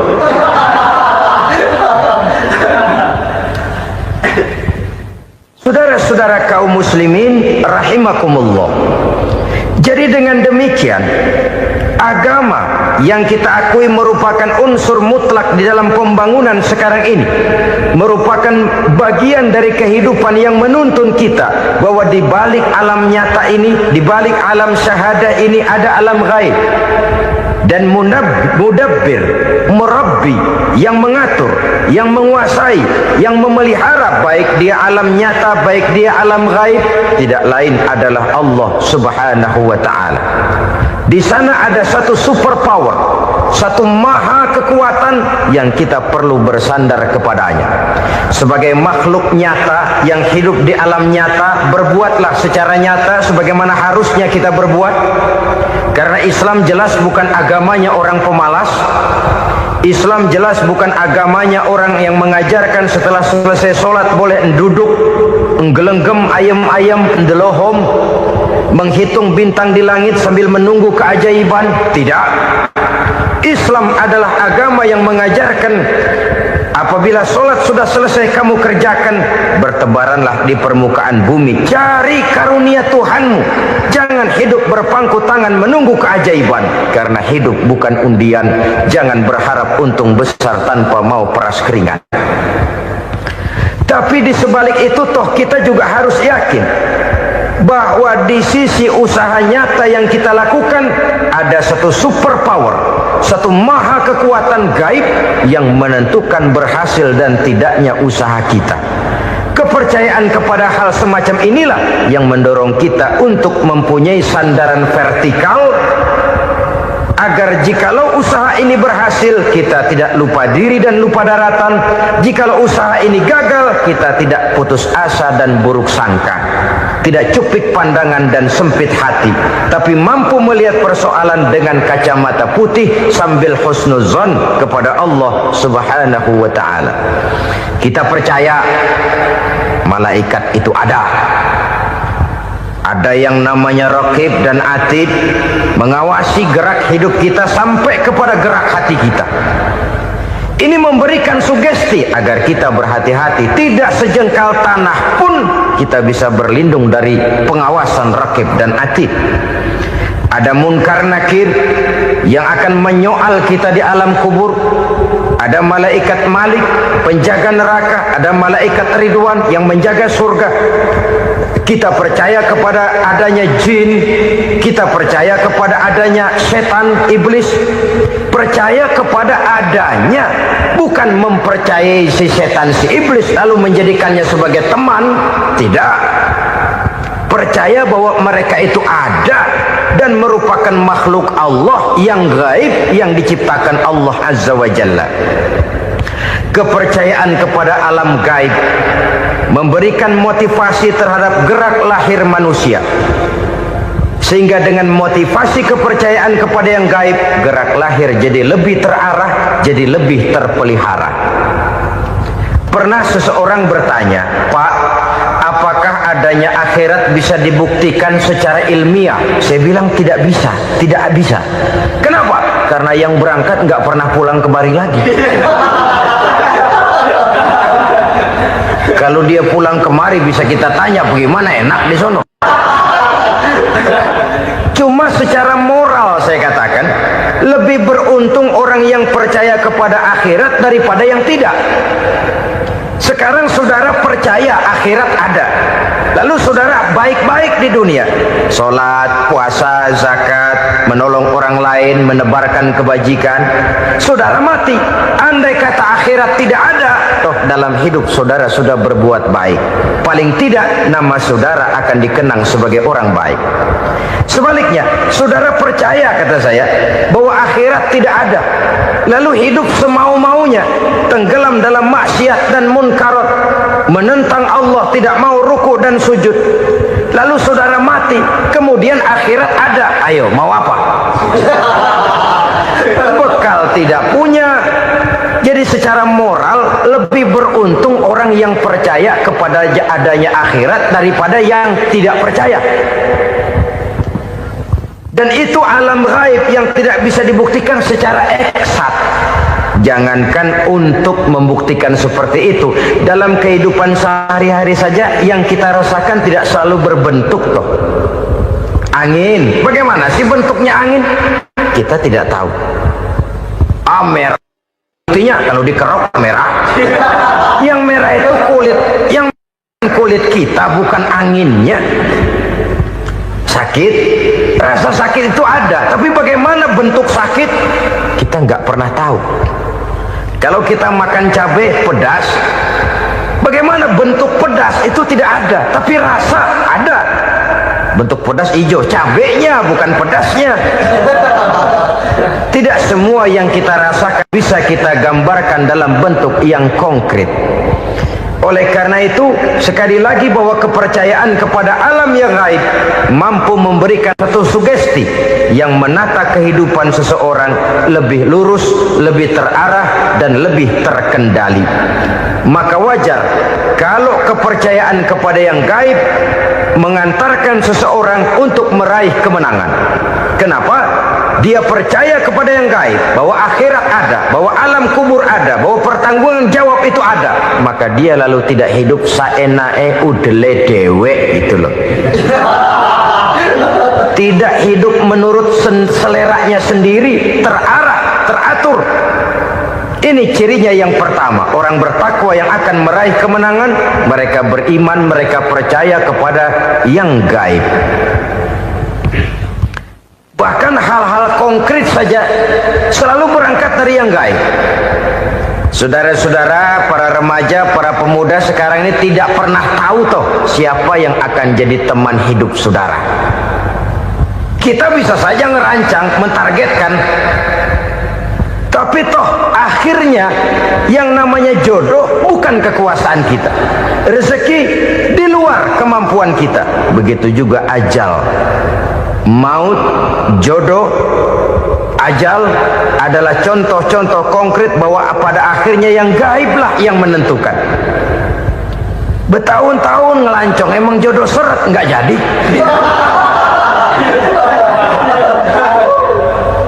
Begitu kenal baru setengah malam nginep ditangkap hansip kan. Hal-hal semacam itu kadang-kadang kita berpikir suuzon, gilet, perempuannya cakep banget, lakinya rebek amat. Memang begitulah jodohnya. Memang begitulah jodohnya. Saudara hadirin ma'asyiral muslimin yang saya hormati, jadi hal-hal yang konkret saja kita yakini sepenuhnya ditentukan oleh satu superpower yang gaib itu tadi. Dari sanalah segala ketentuan itu berangkat dan kesanalah segalanya akan kembali. Maka kepercayaan kepada yang gaib meluruskan gerak hidup seseorang dan itu akan mengantarkan dia kepada meraih kemenangan. Satu. Yang kedua, wa yuqimuna shalah. Orang bertakwa yang akan meraih kemenangan itu adalah orang-orang yang mendirikan sholat. Kenapa sholat mengantarkan orang untuk meraih kemenangan? Yang jelas, inna sholata tanha anil fahsya'i wal munkar. Sholat mampu mencegah manusia dari perbuatan keji dan munkar. Banyak filsafat hidup yang terkandung di dalam sholat ini. Sejak kita wudhu sampai kita menghadap ke arah kiblat, sampai kita melakukan gerak-gerak sholat, bacaan-bacaan yang ada di dalam sholat, lalu sampai kepada mengucapkan salam. Banyak filsafat hidup yang terkandung di dalam sholat. Umpamanya saja, setelah takbiratul ihram mulai kita dengan sholat dalam posisi berdiri, diajarkan dalam kitab-kitab fikih agar kita melihat ke arah tempat sujud. Ini kan filsafat kehidupan. Kalau kamu sholat dalam posisi berdiri, lihat tempat sujud. Jangan sholat mata jelalatan, sebab nanti bisa mengurangi kekhusyuan. Jadi wajar kalau yang dikatakan bahwa yang paling afdol adalah shaf yang di depan. Kenapa? Secara harfiah pengertiannya akan lebih mengundang kekhusyuan. Kenapa? Kalau kita di shaf paling depan di masjid umpamanya paling banter kita lihat tembok. Tapi kalau kita shaf di tengah atau di belakang, orang-orang di depan kita pun akan kelihatan.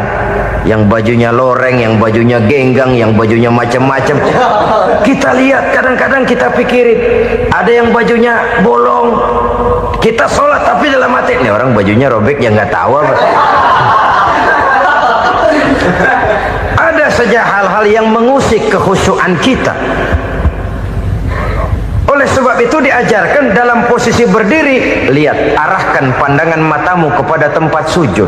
Ini kan filsafat kehidupan. Maksudnya apa? Kalau lagi diri lihat dong tempat sujud. Kalau udah di atas ingat dong sama yang bawah. Kalau sudah tinggi ingat dong dari mana kamu berangkat. Kalau sudah berkuasa bantu dong yang lemah. Kalau sudah kaya santuni dong yang miskin. Kalau sudah alim bimbing dong yang awam. Ini filsafat kehidupan. Dalam posisi berdiri kau lihat tempat sujud.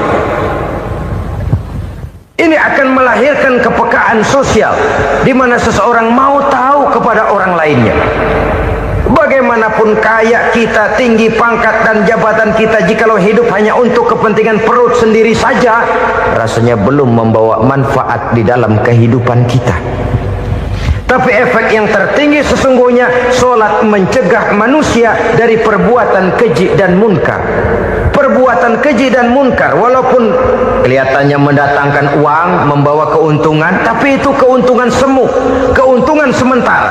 Dengan menipu orang lain kita bisa dapat untung, tapi tidak membawa berkah dan itu adalah kerugian besar dalam kehidupan kita.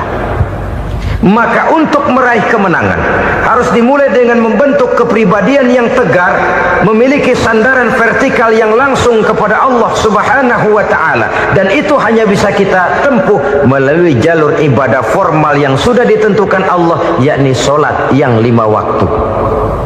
Untuk memperkuat itu ada solat sunnah, rawatib, nawafil sebagai terminal kontrol cadangan untuk memelihara stabilitas temperatur batin di dalam kita berhubungan dengan zat yang maha gaib, yaitu Allah Subhanahu wa ta'ala.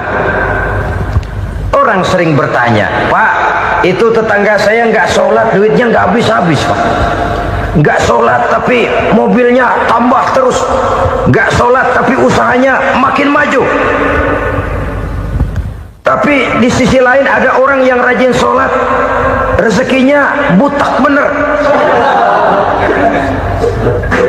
Anaknya mana kurus, mana korengan. Saudara hadirin ma'asyiral muslimin rahimakumullah, harus saya katakan bahwa sholat memang bukan untuk cari duit. Sholat adalah sandaran vertikal kita kepada Allah. Sedangkan soal rezeki itu berkaitan dengan sifat Allah maha pengasih dan maha penyayang. Allah maha pengasih, siapapun dikasih kalau mau usaha. Allah maha penyayang, tidak semua orang disayang oleh Allah Azza wa Jalla. Dan belum tentu banyak harta itu merupakan nikmat, mungkin juga istidraj. Artinya istidraj itu dikasih tapi diambulin, kalau bahasa Betawinya itu. Dikasih tapi diambulin, itu bukan merupakan nikmat sesungguhnya, lebih merupakan azab dari Allah Subhanahu wa ta'ala.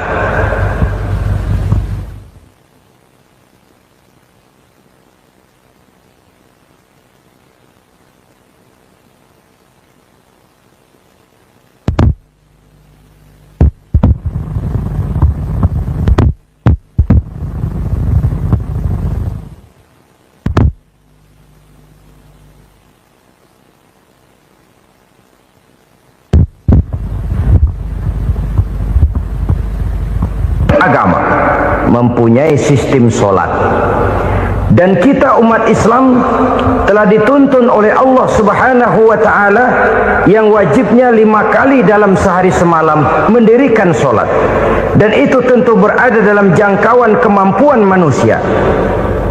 Pada awalnya barangkali kita memang merasa solat itu satu kewajiban, tapi semakin kita hayati makna, manfaat dan filsafat yang terkandung di dalam ajaran solat, semakin sampai kita kepada keyakinan bahwa solat adalah keperluan kita.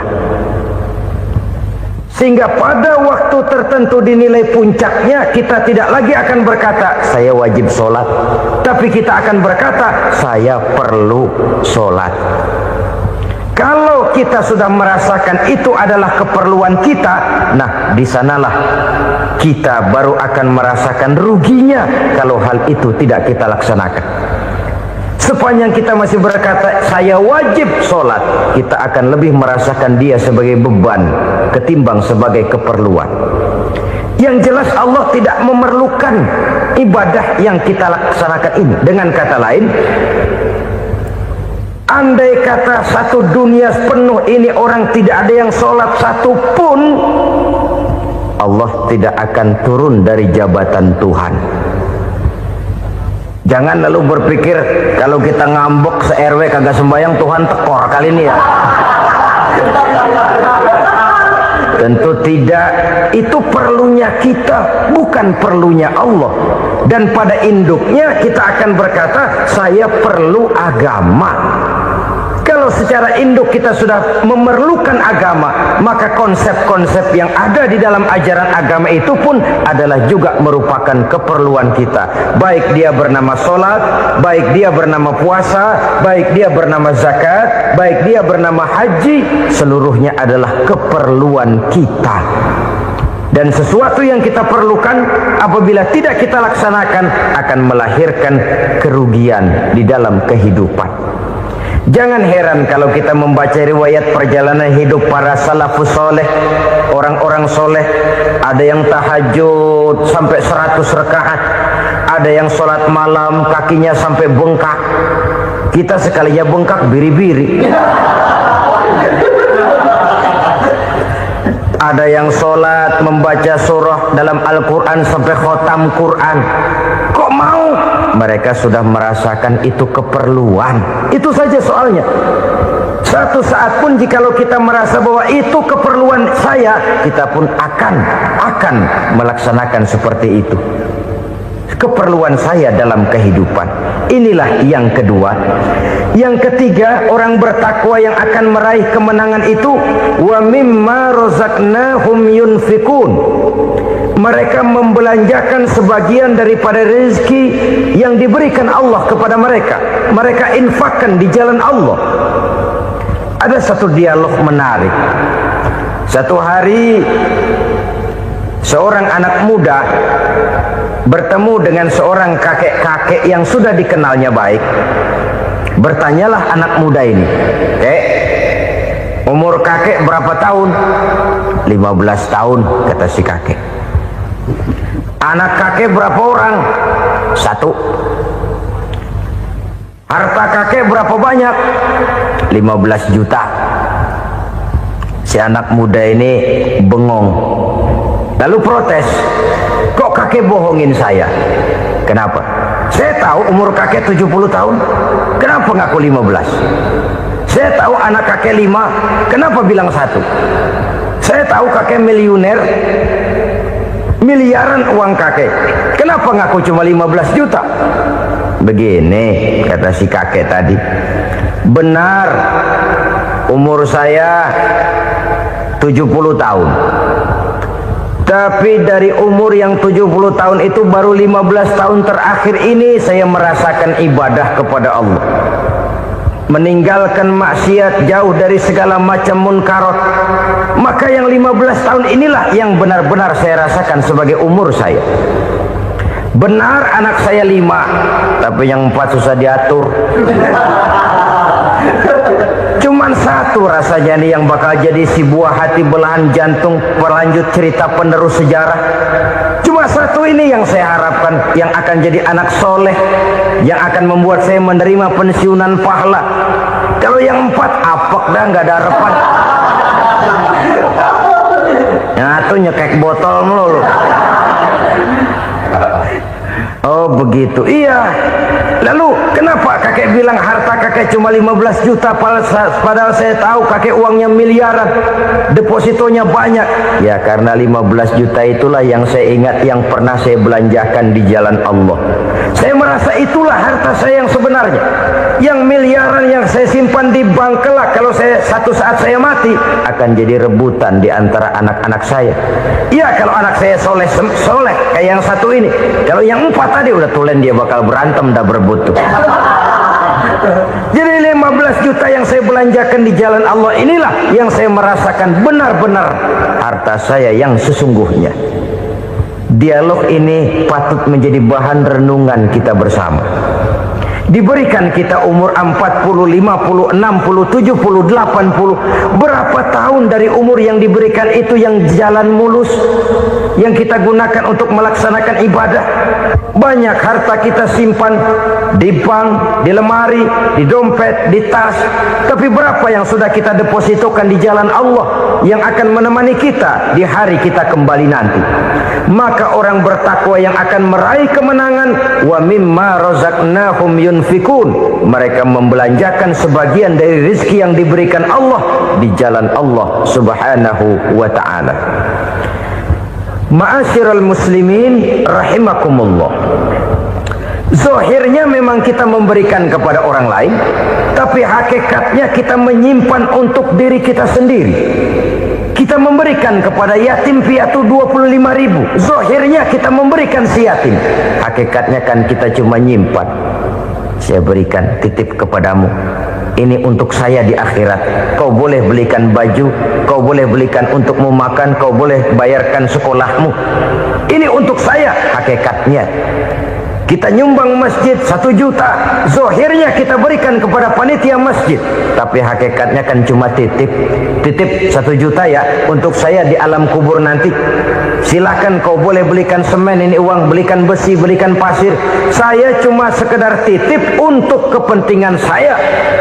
Hakikatnya kita cuma sekedar menitip. Sebagaimanapun pada hakikatnya, apapun yang kita miliki dalam kehidupan kan cuma sekedar hak guna pakai, bukan hak milik mutlak.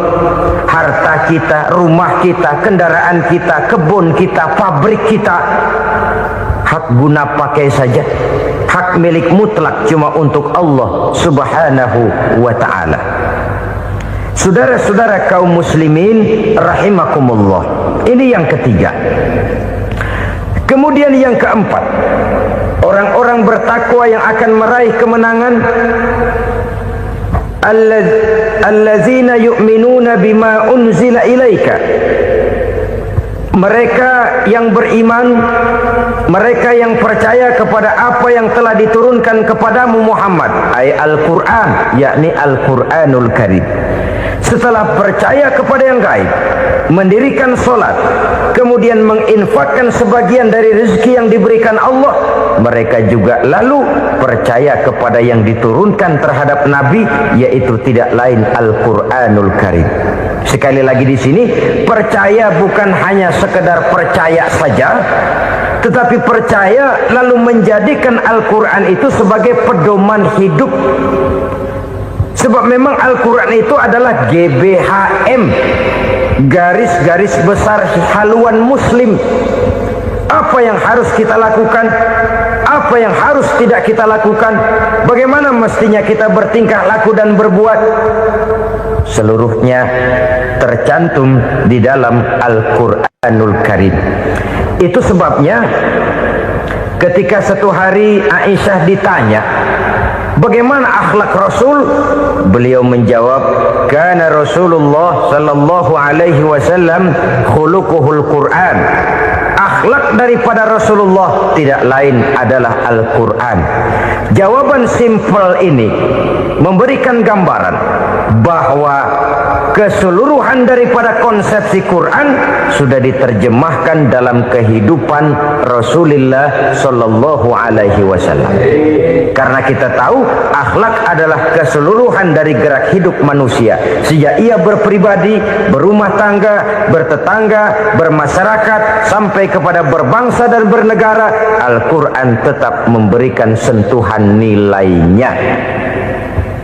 Oleh karenanya, orang-orang yang bertakwa adalah orang-orang yang menjadikan Al-Quran sebagai pedoman dalam kehidupannya. Dan kita yakini Al-Quran diturunkan kepada Nabi Muhammad bukan merupakan produk Nabi Muhammad. Isi dan redaksinya langsung dari Allah Subhanahu wa ta'ala. Kemudian cirinya yang kelima, orang bertakwa yang akan meraih kemenangan itu, wa ma unzila min qablika. Tidak hanya sekedar percaya kepada yang diturunkan terhadap Nabi Muhammad, yaitu Al-Quran, mereka juga percaya kepada apa yang pernah diturunkan kepada para nabi, kepada para rasul sebelum Nabi Muhammad. Percaya kepada adanya suhuf, percaya kepada adanya Taurat, percaya kepada adanya Injil, percaya bahwa Allah dahulunya sudah menurunkan Taurat kepada Musa, percaya bahwa Allah sudah menurunkan Injil kepada Isa, percaya Injil ada, Taurat ada, diturunkan Allah untuk Isa dan Musa, tetapi tidak wajib mengamalkannya karena kita sudah diberikan Al-Quranul Karim. Ini yang perlu saya garis bawahi. Kita percaya Allah telah menurunkan Injil dahulu kepada Isa. Kita percaya bahwa Allah telah menurunkan Taurat dahulunya kepada Nabi Musa. Kadang-kadang ini dijadikan dalih, dikacaukan pengertiannya.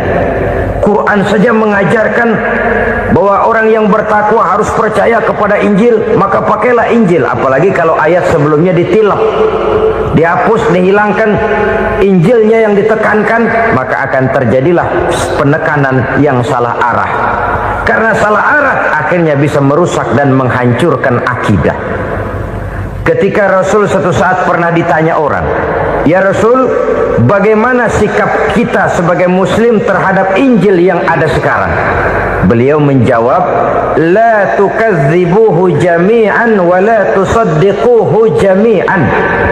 Jangan didustakan seluruhnya, jangan juga dibenarkan semuanya.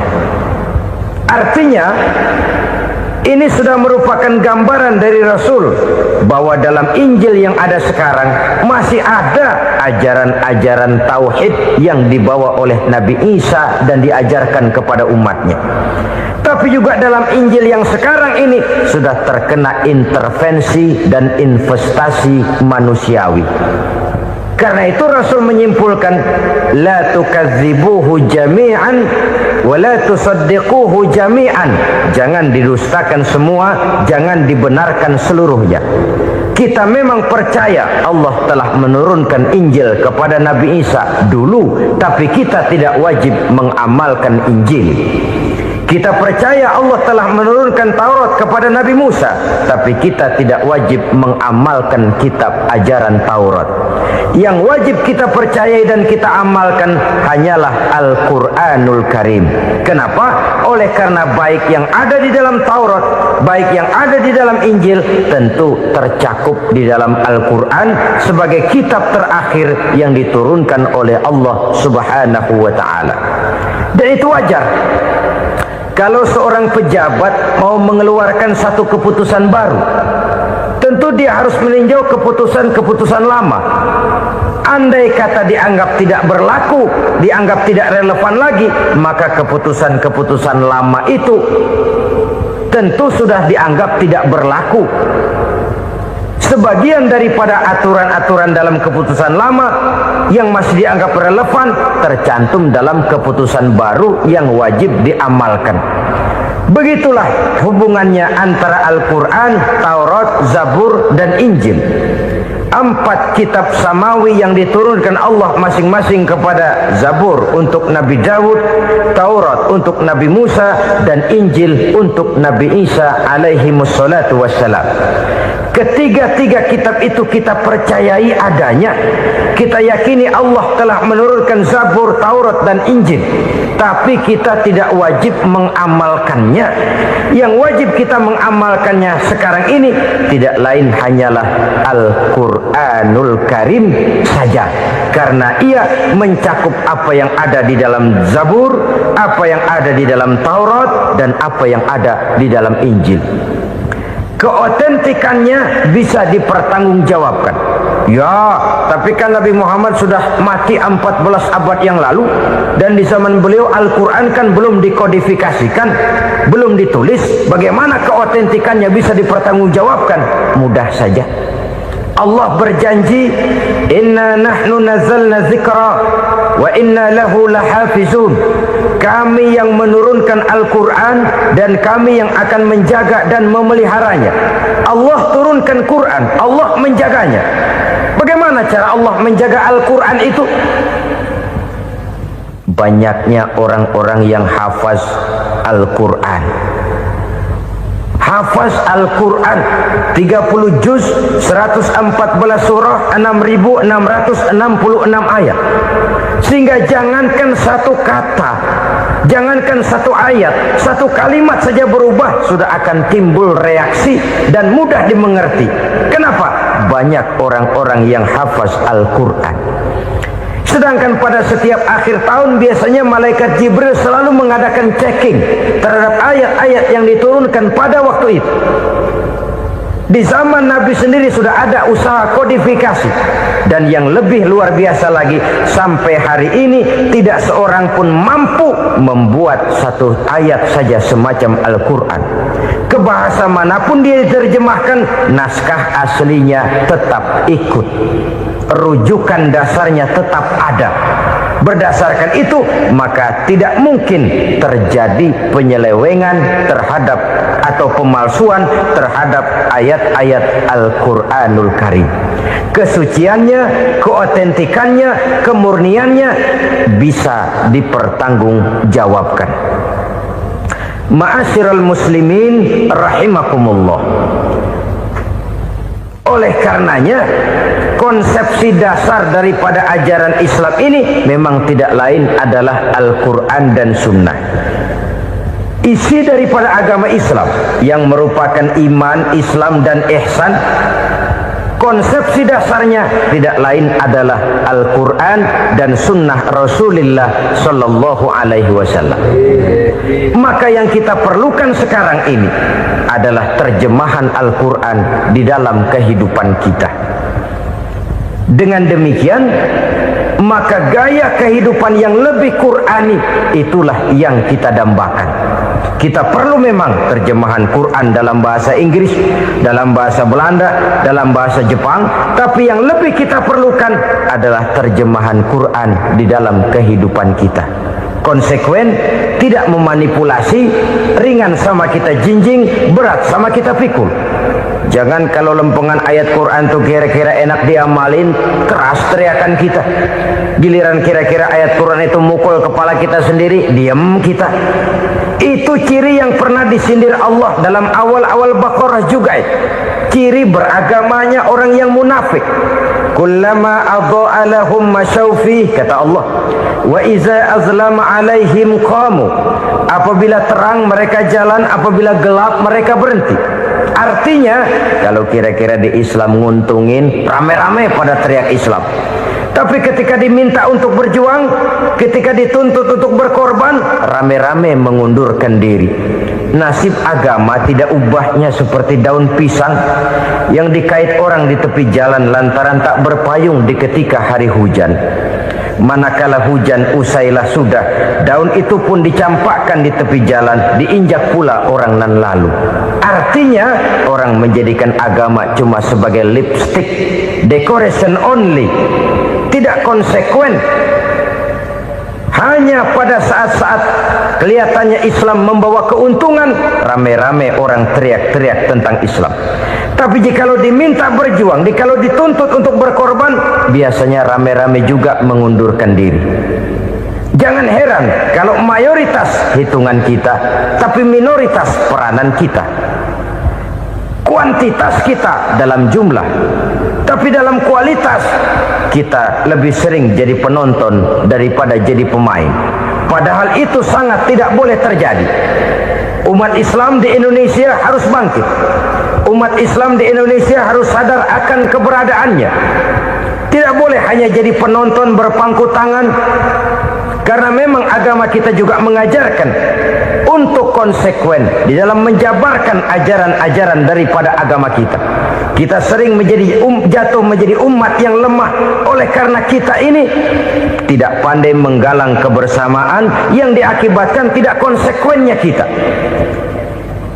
Diistilahkan bahwa umat Islam di dalam menggalang kebersamaannya itu harus seperti orang main sepak bola.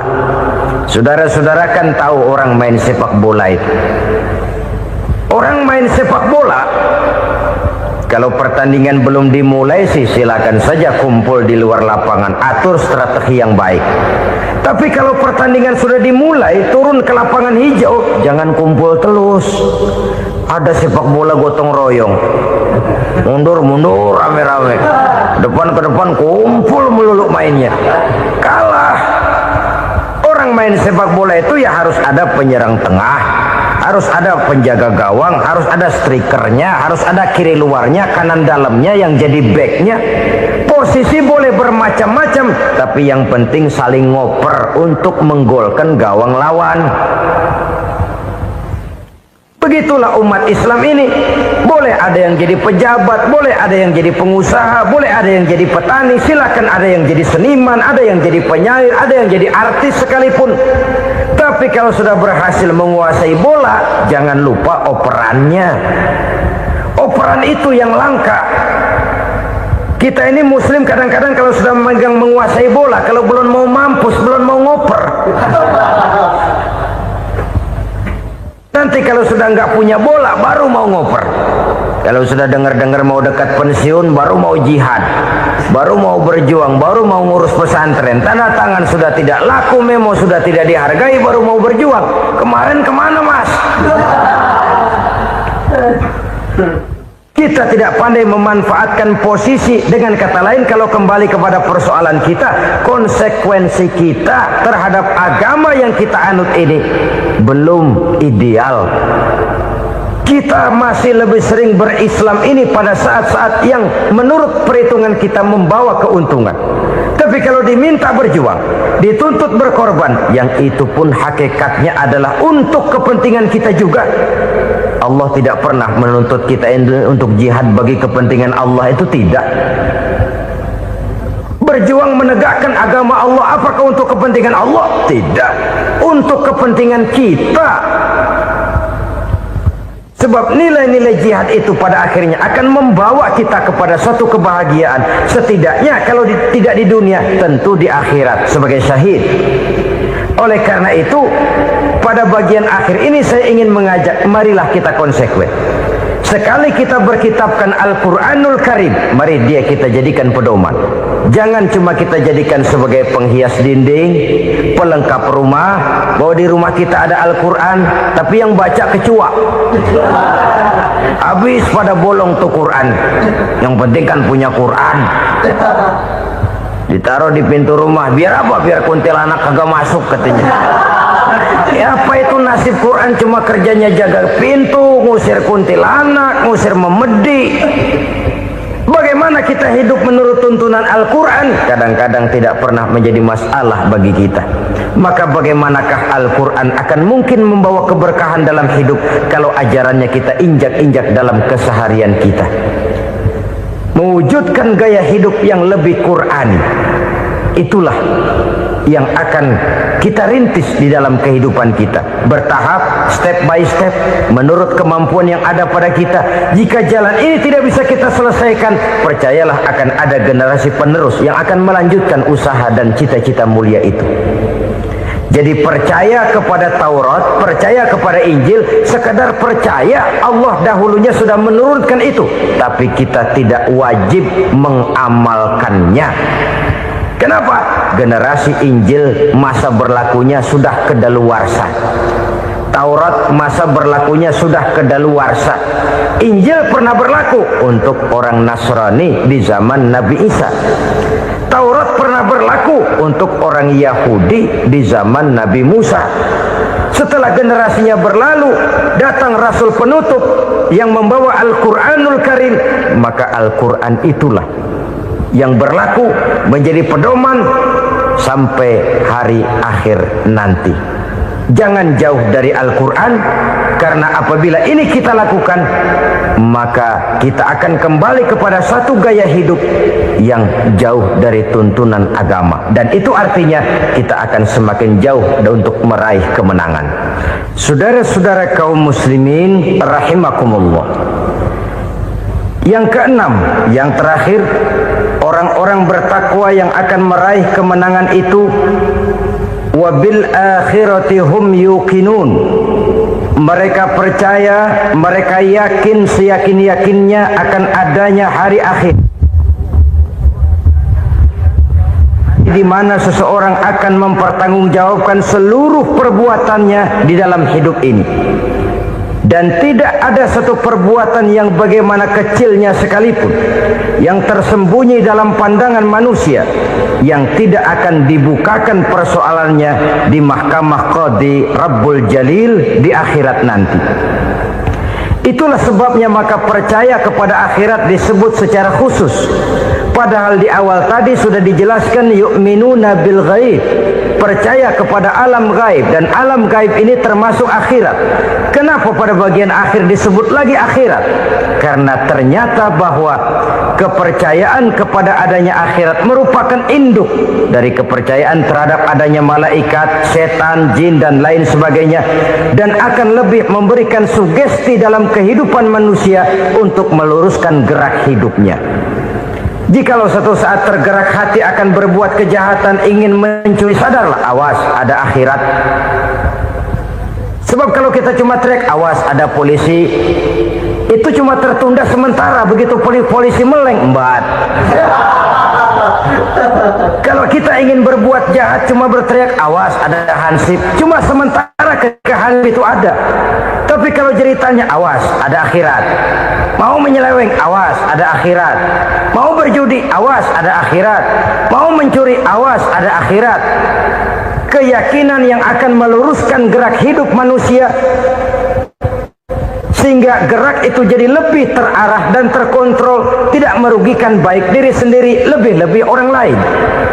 Ternyata bahwa kepercayaan kepadanya adanya hari akhirat sanggup menjadi sumber daya kontrol dari kehidupan manusia sehingga ia tidak terjebak dalam perbuatan maksiat dan munkarat. Saudara-saudara kaum muslimin, inilah saja yang kita bicarakan pada pertemuan kali ini. Semoga Allah Subhanahu wa taala memberikan kekuatan zahir dan batin kepada kita untuk dapat meraih kemenangan dengan beriman kepada yang gaib, mendirikan solat, membelanjakan sebagian dari rezeki yang diberikan Allah, percaya kepada Al-Quran, beriman kepada kitab-kitab yang diturunkan sebelum Al-Quran, lalu meyakini adanya hari akhirat. Terima kasih atas segala perhatian, mohon maaf atas segala kekurangan. Usikum wa nafsi bitaqwallah. Wassalamualaikum warahmatullahi wabarakatuh.